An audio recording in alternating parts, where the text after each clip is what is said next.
salam jumpa. Kali ini kita akan berdiskusi dengan tema pilihan karir di era digital.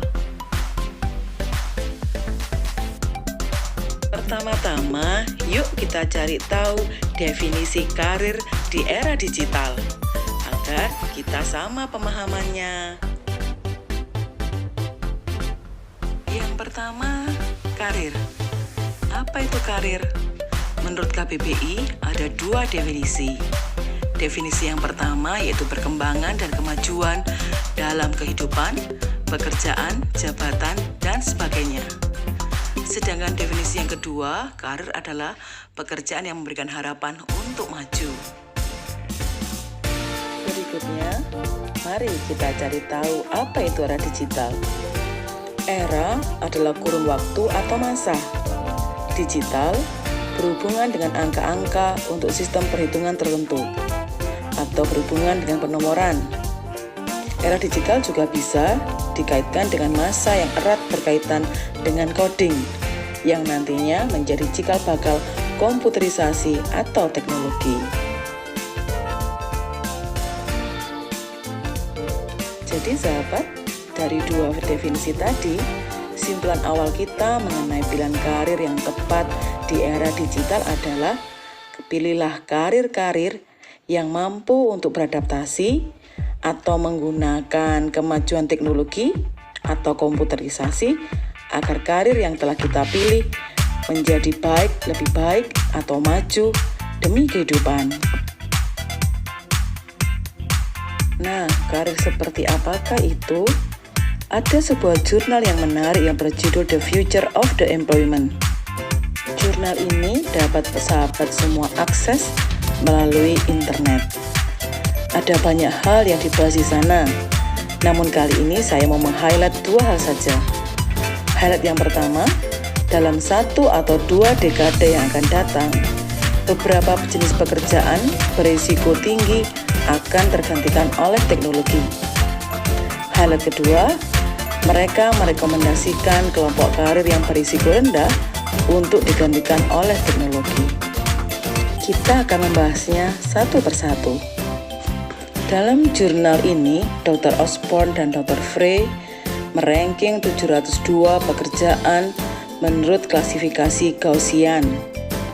Sedangkan kalau Indonesia mungkin menurut klasifikasi Baku Jabatan Indonesia. Sahabat juga bisa mengaksesnya secara online. Dari 702 itu, beberapa pekerjaan yang berisiko tinggi untuk digantikan oleh komputer adalah contohnya telemarketers. Jadi kemungkinan untuk menjawab telepon call tidak lagi memakai manusia tetapi memakai robot. Demikian juga akuntan dan auditor.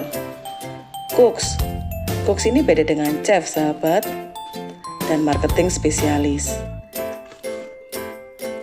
Bila pada saat ini sahabat masih menekuni atau memilih pilihan tersebut, sahabat tidak perlu khawatir, asalkan sahabat harus upgrade kemampuan diri.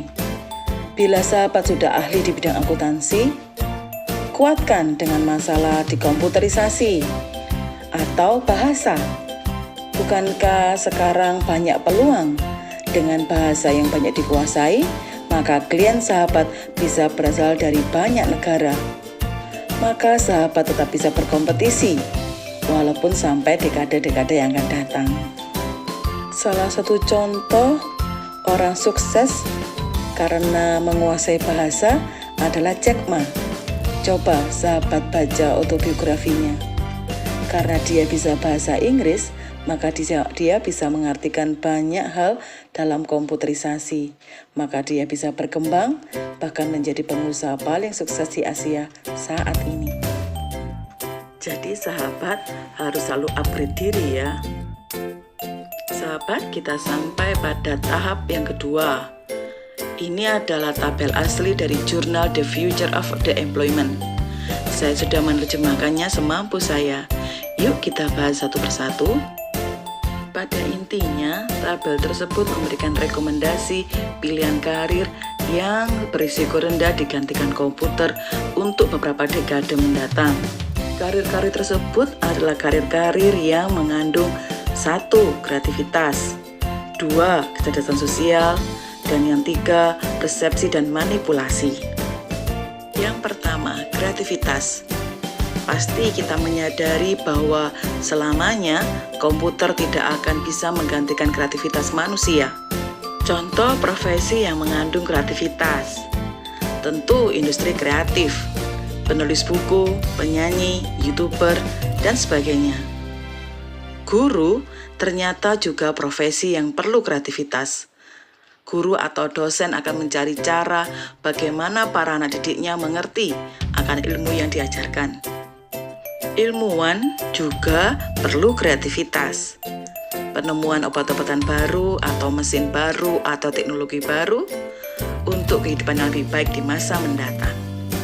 Profesi berikutnya yang berisiko rendah untuk digantikan komputer adalah profesi yang mengandung kecerdasan sosial, yakni membangun relasi, negosiasi, dan empati dalam memahami perbedaan individu. Beberapa contoh profesinya adalah hubungan internasional, ilmu komunikasi, psikologi, event organizer. Itu adalah profesi-profesi yang membutuhkan kepekaan kita akan kebutuhan tiap individu yang menggunakan jasa kita. Baik sahabat, kita sampai pada karir yang ketiga, yaitu karir yang mengacu pada persepsi dan manipulasi. Maksudnya adalah mengacu pada kepekaan jari-jari kita, kemampuan kita mengolah secara manual, dan kompetensi kita untuk bekerja dalam situasi yang sangat singkat dan juga posisi yang canggung mungkin, yang tidak semua orang bisa mengatasinya. Beberapa profesinya contohnya adalah terapis.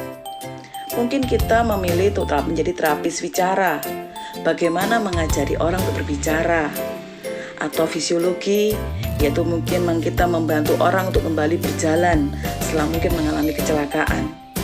Setiap klien kita pasti membutuhkan sentuhan-sentuhan kita, cara-cara kita menekankan pada hal yang lain dan untuk melemahkan di sisi yang lain juga. Atau contoh lebih konkret pada ahli bedah. Tidak ada kasus 100% pembedahan yang sama. Pasti ada perbedaan di antara kasus yang satu dengan kasus yang lain.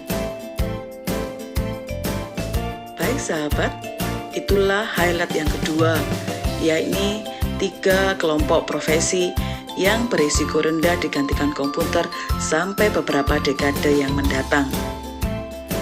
Yuk kita berbenah diri, memilih dan memilah yang terbaik untuk meraih masa depan yang baik. Terima kasih sahabat telah belajar bersama saya kali ini. Jangan pernah ragu untuk meninggalkan komentar atau topik-topik yang sahabat inginkan untuk kita bahas bersama. Semoga bermanfaat sahabat. Sampai jumpa lagi di seri wawasan karir berikutnya.